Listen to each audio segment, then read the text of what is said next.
The Thornton estate in Willow Creek stood as a monument to quiet wealth, its glass walls catching the morning sun like a prism, scattering light across manicured lawns and blooming gardens. Sophie Alvarez, 26, knelt beside a weathered galvanized tub nestled among lavender bushes and rose trellises, her gentle hands guiding warm water over the heads of Mia and Zoe, the 18-month-old twin daughters of James Thornton. Their laughter rang out, pure and bright, as they splashed in the soapy water, tiny fingers chasing bubbles that glinted like fireflies in the soft light. Sophie's dark hair, tied loosely with a faded ribbon, brushed her cheek as she leaned forward, her voice weaving a lullaby her mother once sang to her in a cramped apartment years ago. She had been the twins' nanny for nearly a year, her days filled with their babbles and needs, her heart tethered to them as if they were her own. The estate's opulence, marble floors, crystal chandeliers, and sleek furniture felt like another world compared to the struggles of her childhood. Yet here in the garden, with the scent of earth and flowers around her, Sophie found a kind of peace. Mia clutched a yellow rubber duck, squealing as it bobbed away, while Zoe mimicked Sophie's humming, her chubby hands slapping the water. Every careful motion Sophie made was love in action, checking the water's warmth, shielding their eyes from soap, whispering silly stories to keep them calm. She had learned their quirks, Mia's love for splashing, Zoe's need for extra cuddles. The tub, borrowed from the groundskeeper's shed when the estate's water was unexpectedly shut off, was her solution to keep them clean and rash-free, a practical act born of necessity. She'd hauled buckets from her neighbors well before dawn, her arms aching but her resolve firm. The garden felt like a sanctuary until the low hum of an electric car shattered the stillness. James Thornton, a tech mogul whose software empire was both his pride and burden, stepped onto the stone driveway, his tailored suit wrinkled from a morning of tense investor meetings. At 38, his sharp features were shadowed by grief. His wife's death 2 years prior had left him with 2 infants and a heart he'd buried under work. He'd returned early, craving the comfort of home, but the sound of his daughter's laughter drew him to the backyard. What he saw stopped him cold. Sophie, kneeling by a rusty metal tub, bathing his twins under the open sky, their bare skin exposed in a way that felt raw. Wrong. His mind raced. Why not the marble bathroom with its heated floors? Why this relic, like something from a bygone era? Anger surged, fueled by exhaustion and the weight of his crumbling company. He stormed across the lawn, his polished shoes sinking into the earth, his voice cutting through the air like a blade. "What are you doing to my daughters?" Sophie froze, her hands trembling as she held Zoe closer, the twins' giggles dissolving into confused whimpers. She stammered an explanation. The water shut off, the neighbors' well. Her care to keep them healthy, but James's eyes blazed with accusation. To him, this was neglect, a violation of the trust he'd placed in her when he hired her. A desperate father grasping for stability. He saw not her devotion but an image of his daughters treated like they belonged in a barnyard. Sophie's heart pounded, her throat tight with unshed tears, as Mia clung to her, sensing the tension. The garden, moments ago a haven of joy, now felt like a stage for judgment. And Sophie stood at its center, her care mistaken for carelessness, her love unseen by the man whose world she'd tried to hold together. James Thornton's voice still echoed in Sophie Alvarez's ears as she stood rooted in the garden, the galvanized tub beside her glinting mockingly in the sunlight. "What are you doing to my daughters?" His words had sliced through her, sharp and cold, transforming her sanctuary of lavender and roses into a place of shame. Mia and Zoe, sensing the storm, wailed in her arms, their tiny bodies trembling as she tried to soothe them, her own hands shaking. She explained again the water shut off, the buckets she'd carried from Mrs. Eleanor's well. Her fear of the twins' rashes worsening, but James's face remained a mask of fury. "This is unacceptable," he snapped, his tone final, like a judge delivering a verdict. "You're done here. Pack your things and leave." Sophie's breath caught, her heart splintering as she looked at the twins, their tear-streaked faces mirroring her own devastation. She wanted to plead, to make him see her care, but his eyes were unyielding, clouded by anger and a grief she couldn't reach. "Please, let me dress them first," she managed, her voice barely above a whisper. James snatched a towel, wrapping it clumsily around the girls, and marched toward the mansion without a glance back. Sophie stood alone, the warm Water in the tub, cooling, her reflection distorted in its surface. She touched the tub's edge, memories flooding her nights, spent rocking Mia through fevers, mornings teaching Zoe to clap in rhythm to her songs. These children, who felt like her own, were now torn from her. Swallowing her tears, she trudged to the small room at the back of the estate, a modest space she'd made her own with hand-sewn curtains and a jar of wildflowers. Her cardboard suitcase, battered from years of moving, held little: a few dresses, a locket from her mother, a photo of her siblings as children. As she packed, Henry, the 60-year-old groundskeeper, with a face weathered like the oak trees he tended, appeared at the door, his hat in hand. "Sophie, this ain't right," he said, his voice heavy with sorrow. "I saw it all from the shed. You didn't do nothing wrong." She managed a weak smile, grateful for his kindness, but the weight of James's words pressed harder. "He thinks I treated them like animals," she whispered, her voice cracking. Henry shook his head, stepping closer. "He's lost in his own pain, child. His company's falling apart, his wife's gone, and he's lashing out. But you gave those girls more love than anyone since their mama." Sophie hugged him, his rough jacket smelling of soil and time, and for a moment she felt like a daughter again, held by someone who saw her worth. She left the estate under a sky turning bruised with dusk, pulling her suitcase to Mrs. Eleanor's house 3 doors down, a modest cottage draped in purple bougainvillea. Mrs. Eleanor, a widow with sharp eyes and a gentle heart, opened the door without question, ushering Sophie inside with a cup of chamomile tea. "Stay as long as you need," she said, her voice carrying the wisdom of someone who'd weathered her own storms. Sophie sat in the guest room, her suitcase at her feet, staring at the faded photo of her siblings' smiling faces from a time before loss defined her. At 15, she'd buried her parents after a car accident, becoming a second mother to her younger siblings in her sister's overcrowded home. That life had been one of sacrifice, cooking and cleaning without thanks, until her sister's husband's wandering hands forced her to flee. The nanny job with James had been her first taste of purpose, a chance to pour her love into Mia and Zoe, who needed her as much as she needed them. Now, cast out again, she felt the old familiar ache of being unwanted, yet a quiet resolve stirred within her. She wouldn't break, not this time. Meanwhile, James sat in his silent mansion, the twins' cries piercing the air as he tried to feed them, their bottles pushed away. He hired a new nanny the next morning, a woman with a crisp resume and a cold demeanor, who followed a rigid schedule but couldn't calm the girls' screams. Within hours, Mia refused to eat, and Zoe's eyes grew distant, searching for a face that wasn't there.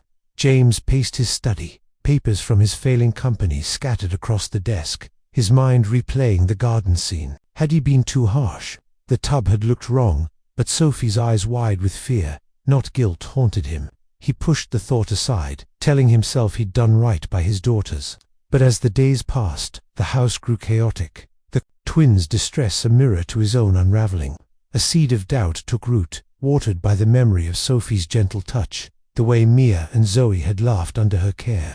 He didn't know it yet, but her absence was carving a void no one else could fill, and the weight of his decision was beginning to press against his pride. In the dim glow of Mrs. Eleanor's guest room, Sophie Alvarez sat cross-legged on a creaky bed, the faint scent of chamomile lingering from the tea cooling on the nightstand. Her cardboard suitcase rested against the wall, its edges frayed from years of carrying her life from one place to another. She traced the outline of her mother's locket, its silver surface worn smooth, and let her mind drift to a time when love was simple, before the car accident that stole her parents at 15, before she became a makeshift mother to her 3 younger siblings in her sister's crowded home. Back then, she'd wake at dawn to braid her sister's hair, cook oatmeal for the kids, and scrub floors while her own dreams of school and friends faded like old photographs. Her sister, Maria, barely 20, struggled under the weight of 2 kids and a volatile husband, and Sophie's presence became both a blessing and a burden. She endured, swallowing complaints, until Maria's husband's lingering stares and unwelcome touches forced her to flee at 19, choosing the uncertainty of the streets over fear. Odd jobs washing dishes, sweeping storefronts kept her afloat, until James Thornton's ad for a nanny appeared, a lifeline she seized with trembling hope. In Willow Creek, she'd found purpose in Mia and Zoe, their tiny hands clutching hers as if she were their anchor. Now, cast out by James's anger. She felt that purpose slipping away, yet a quiet fire burned in her chest. She would not let this break her. At Mrs. Eleanor's, Sophie filled her days with small acts of care, helping with chores and playing with two orphaned siblings, Lucas and Emma, who stayed there while their foster placement was sorted. Lucas, 6, with a gap-toothed grin, chased Emma, 4, around the backyard, their laughter pulling Sophie from her grief. She taught them to weave daisy chains, her fingers steady despite the ache in her heart, and at night, she sang them the same lullaby she'd hummed for Mia and Zoe. Mrs. Eleanor watched with knowing eyes, offering no advice, only space for Sophie to breathe. One evening, as Sophie tucked Emma into bed, the little girl clutched her hand and whispered, "Are you gonna leave us too?" Sophie's throat tightened, but she smiled, brushing a curl from Emma's face. "I'm here now, sweet girl," she said, the words a promise to herself as much as to the child. Her life had been a series of leavings: her parents, her siblings, now the twins, but she refused to let loss define her. She began sketching plans in a tattered notebook: find a new job, save for a small apartment, maybe take classes one day. The dreams felt fragile, but they were hers. Then, one afternoon, Henry, the Thornton estate's groundskeeper, appeared at the cottage, his weathered hands twisting his hat nervously. Over tea, he spoke of James's unraveling home, the twins' ceaseless crying, the parade of nannies who couldn't soothe them, James's sleepless nights. "Those girls miss you something fierce," Henry said, his voice low. "And Mr. Thornton, he's starting to see he made a mistake, even if he's too stubborn to admit it." Sophie's heart stirred, a mix of longing and hurt. She missed Mia's mischievous giggle, Zoe's quiet need for her touch, but James's words accusing her of treating them like animals still stung. "He didn't trust me, Henry," she said, her voice steady but soft. "I gave everything to those girls, and he saw me as nothing." Henry leaned forward, his eyes kind but firm. "He's a man carrying too much. His wife's gone, his company's crumbling. He lashed out 'cause he's scared. But you changed those girls' lives. They were sick, fussy things before you came. Now they're lost without you." Sophie looked out the window, where Lucas was teaching Emma to kick a ball, their joy a faint echo of her days with the twins. Henry's words planted a seed. Could she forgive James, not for him, but for Mia and Zoe? She thought of her own childhood, how she'd forgiven her sister's neglect because she loved her siblings too much to walk away.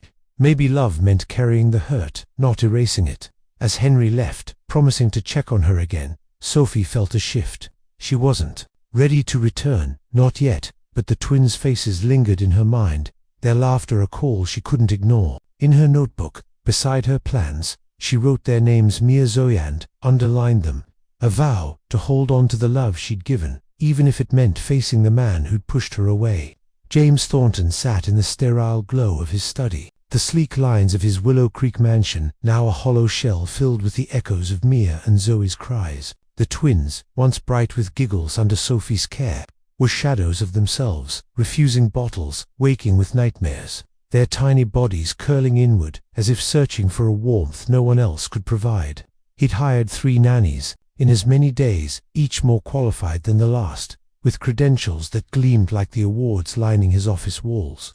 The first, a stern woman with a clipboard, treated the twins like a checklist, her efficiency chilling their spirits. She left when Mia vomited on her pristine uniform. The second, younger and softer, panicked at Zoe's fever and quit by nightfall. The third lasted a single day, unable to handle the twins' relentless sobs. James, whose sharp mind had built a tech empire, felt powerless in his own home, his confidence crumbling with every wail that pierced the night. He paced the marble floors, his reflection in the windows, showing a man unraveling bags under his eyes, tie loosened, a father failing his daughters. The memory of Sophie in the garden haunted him, her trembling hands clutching the twins, her voice pleading for understanding. He'd seen only the rusty tub, not her care, and his anger had blinded him to the truth. Now, with the house in chaos, doubt gnawed at him.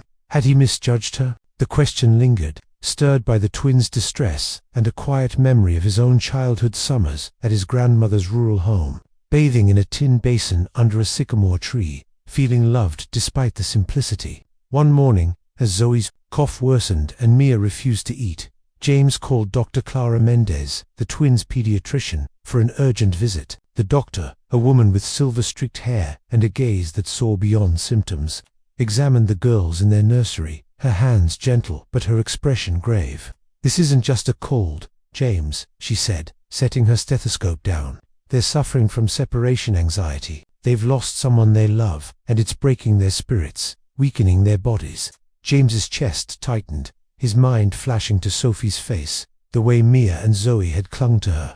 "You mean Sophie?" he asked, his voice barely steady. Dr. Mendez nodded. "Before she came, these girls were fragile allergies, sleepless nights. She changed that. You took away their anchor." The words landed like a blow, stripping away the armor of his pride. He saw it now, the twins' laughter under Sophie's care, the quiet calm that had settled over the house, even his own restful nights, all because of her. Alone that evening, as rain tapped the windows and the twins whimpered in their cribs, James sat by their side, his hand brushing Zoe's feverish forehead. He remembered his grandmother's words, "Love doesn't need money, just heart." Sophie had given that heart, and he'd thrown it away. The next day, he found Henry in the garden, pruning roses with the same steady hands that had tended the estate for decades. "Henry, I need to talk," James said, his voice raw. The groundskeeper set down his shears, his eyes searching James's face. "About Sophie?" James nodded, shame creeping into his throat. "I was wrong.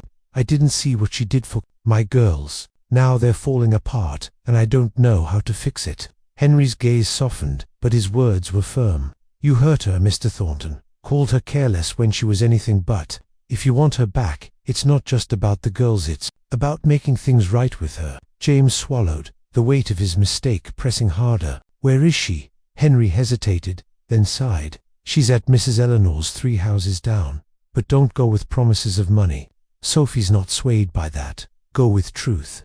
That afternoon, James walked a short distance to Mrs. Eleanor's cottage, the bougainvillea-draped fence, a stark contrast to his sterile estate. His palms sweated, his heart pounding as he rang the bell. Mrs. Eleanor answered, her sharp eyes sizing him up. "What do you want?" she asked, her tone guarded. "I need to see Sophie," he said, his voice low but earnest, "to apologize. My girls need her, and I was wrong." After a long pause, she stepped aside, pointing to the backyard.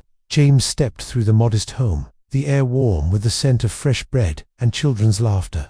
Outside, Sophie sat on a wooden bench, braiding Emma's hair while Lucas kicked a ball nearby. Her face was softer than he remembered, but her eyes carried a guarded weight. "Sophie," he said, stepping forward, his hands open as if to show he carried no weapons. She looked up, her fingers pausing mid-braid, and the air grew heavy. "I'm sorry," he began, his voice cracking. "I was wrong about the tub, about you. I didn't see how much you loved my girls. I'm begging you to come back, not for me, for them."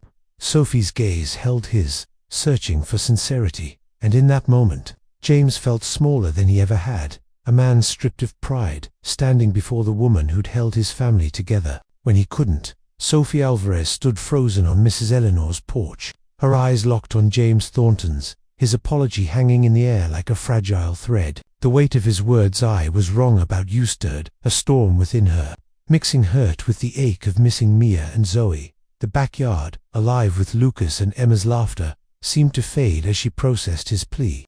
Her fingers tightened around the braid she'd been weaving in Emma's hair, the little girl looking up with curious eyes. Sophie's heart tugged toward the twins, their faces vivid in her mind, Mia's mischievous grin, Zoe's soft cling to her shoulder, but James's harsh dismissal still burned, a wound too fresh to ignore. "You think words fix this?" she said, her voice low, steady, but laced with pain. "You humiliated me, James. You saw my care and called it neglect." He nodded, his eyes not leaving hers, his hands open as if surrendering. "I know. I saw the tub, and not the love behind it. My girls are falling apart without you, Sophie. They're in the hospital, pneumonia, stress, because they miss you." Her breath caught, a pang of guilt and love twisting in her chest. She thought of the twins, alone in cold hospital beds, and her resolve wavered. "I need to see them," she said finally, not forgiving, but unable to turn away from the children she loved. James drove her to the hospital in silence, the hum of the car a backdrop to her racing thoughts. She wasn't returning for him, not for his apology, but for Mia and Zoe, whose tiny hands had anchored her as much as she had them. At the hospital, the antiseptic air stung her nose as she stepped into the private room. The twins lay in cribs, their small bodies curled under thin blankets, IV lines taped to their arms. Sophie's heart shattered at the sight. Zoe's cheeks, flushed with fever, Mia's eyes half open, searching. Then, as if sensing her, Zoe stirred, a whimper escaping her lips. Sophie moved instinctively, her hands gentle as she reached into the crib, whispering their names. Mia's eyes widened, and in a heartbeat, both girls were reaching for her, their cries breaking into desperate sobs. Sophie gathered them close, one in each arm, their warmth against her chest, a balm to her own pain. She sang softly, the lullaby they loved, and their sobs quieted, their tiny fingers clutching her shirt. Tears slipped down her cheeks, falling into their hair, as the room filled with a warmth that felt sacred, unspoken. James stood back, his face a mix of relief and awe, watching the woman who'd become his daughter's world. When the twins were discharged, Sophie returned to the estate, not as a nanny, but as something undefined, her role shifting like the seasons. James kept his promise, offering a small cottage beside the main house for Sophie and the orphans, Lucas and Emma, along with their foster sister Olivia, who'd joined them. The cottage was simple, with a garden for the children to play in, and Sophie filled it with small touches: wildflower jars, a rope swing, a patchwork quilt. She remained cautious, keeping James at arm's length, wary of his intentions. Was this guilt or genuine change? She didn't know, but she stayed for the children, all 5 now under her care. Days turned 2 weeks, and James began to show up not as the distant mogul, but as a man trying to rebuild. He brought groceries, fixed a squeaky gate, sat with Lucas to build a birdhouse.